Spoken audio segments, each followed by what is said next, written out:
Good morning, Kenyan top bar hive lovers. This is the hive I was restoring.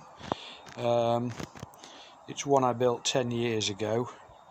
It's Siberian larch externally, and then there's a 50mm cavity with Black Mountain sheep's wool on the interior, and then it's lined with Canadian red cedar, because everybody knows if you use the English red cedar, even if you use thick timbers, it warps all over the place, because the grain on Canadian red cedar is about 1 millimetre growth rings, and the English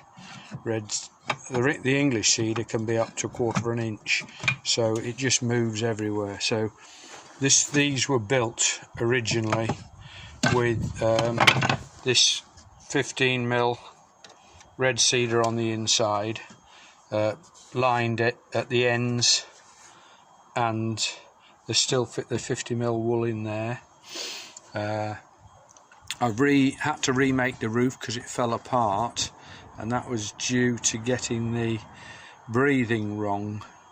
But now we have 2 air outlets there, both sides, and I've increased the airflow here with vents out left and right and under the roof here. Plus it has the 2 bee escapes left and right. The dummy boards, I've always used plywood, but they all fall apart. There's something about the bee pheromone and the humidity that makes the plywood fall apart. Now these are angled, they're cut to shape, and they just sit in there. I'll explain how they work in a moment. Then the frame boards, if you like, the top bars, they're all like this. These, as you can see, this colony, this last colony that was in here, it was full, 1 colony, and they will fill it. It's without doubt, if you give them the space. I learnt from a Russian guy in Belarus that if you give them space, they'll fill it. Over a couple of years they'll fill it, and then because they've got so much room, they less tendency to clear off. Right, so I've got gas struts at each end to hold it up. That's a 150 and that's an 80, but now I've redone the roof, it's a bit heavier, so that'll be a 150 as well. Then in the centre I have an access frame, so that you can put the frame in there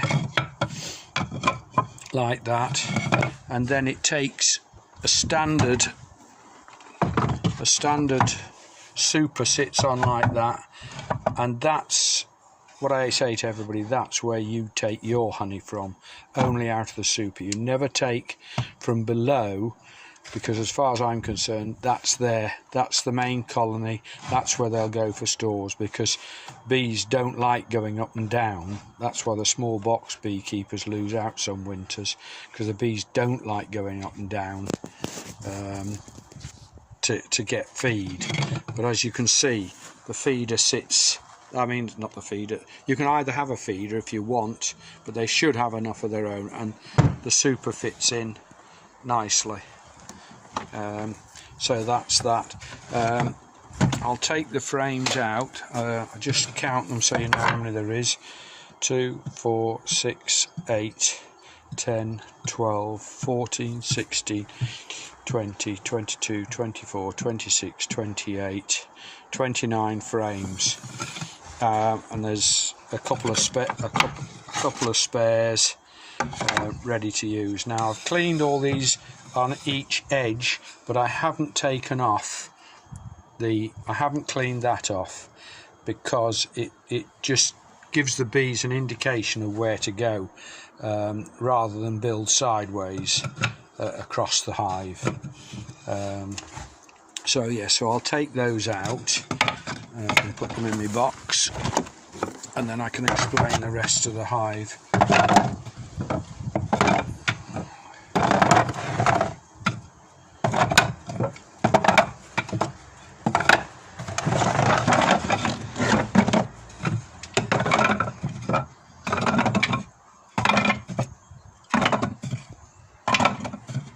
Yes, and the other point is, if you're putting this in, it wants to be over the entrance where the bees are going to bring the honey in. I've always tried to tell people to line up that entrance hole with your honey, so the bees come straight up and out. They haven't got to go across the hive to get to where they want the extra storage. Now this hive is configured originally because it has the extra symbiotic sump. The sump is works on this. So you open this and that, on the other end you open that, and then that swings down. So you can put all your forest detritus in the sump. I'll explain more about that if whoever buys it. But that gets filled up with your detritus, and that's so you can clean it out. And this lining just pops out. Yeah. Right, that's clamped up. That comes down, clamps up, turn the buckle, then it's locked up. And it's important to make sure, even if when these holes wear, but once you've shut it, it shouldn't be opened again. Then that's that. So then you have the symbiotic sump in, like that, and you fill it full of detritus up to the top of these ledges here. And then if you're using the dummy boards, you put these dummy board sliders, they come out like that, they turn and they go in. So you put it where you want it, slide it along, put in your dummy board, and it sits there like that. So it stops the bee, and then you fill up the detritus either side of the sledge, if you like, so that the bees can't go dig under. You'll have to keep your eye on that, but I always say to everybody, give the bees the whole hive. It's pointless manipulating around. I know when it's you just put a new swarm in, they don't need all that room, and then you start them in the middle, put the block in the middle, but you can't put a super in the middle of this hive because of the roof support. So you can have a super left and right, or a feeder left and right. And then what I tell everybody is to move the bees away from or shut an entrance, so that in the winter they don't get drafts straight into the colony. But both of these, they're like that. They just go in like that, turn, and then you get your crown board out of the roof, and then you're right to go.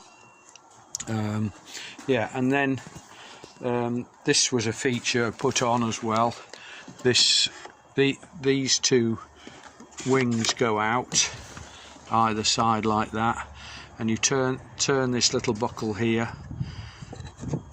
This drops down. This has mirrors on, so that you can see inside the hive through the double glazed unit. Now it's got a thick double glazed unit to help stop the cold shunt, but as you can see nicely inside.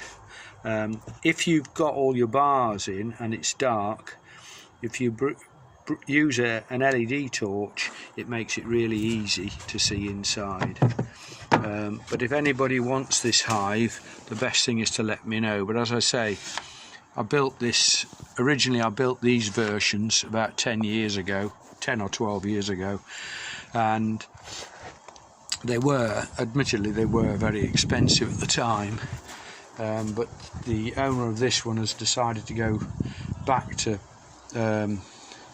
because of the nature of the keeping them and intermixing with their other hives, they didn't want a top bar anymore, so I bought this back, and I've redone the roof. I'm just going to treat the inside of the roof here with lacquer so it can't take damp, and then, as I say, these vents, they operate up through, and there's, as you can see, there's a gauze under there, and then if it ever does get clogged up with whatever, you just can take that off and clean that out.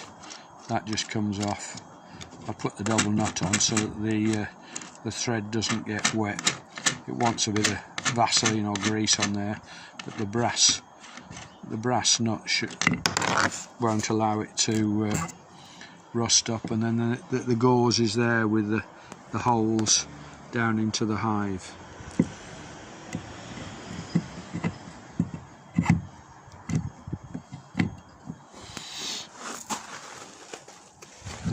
Okay, so yes, so if anybody is interested in this, let me know.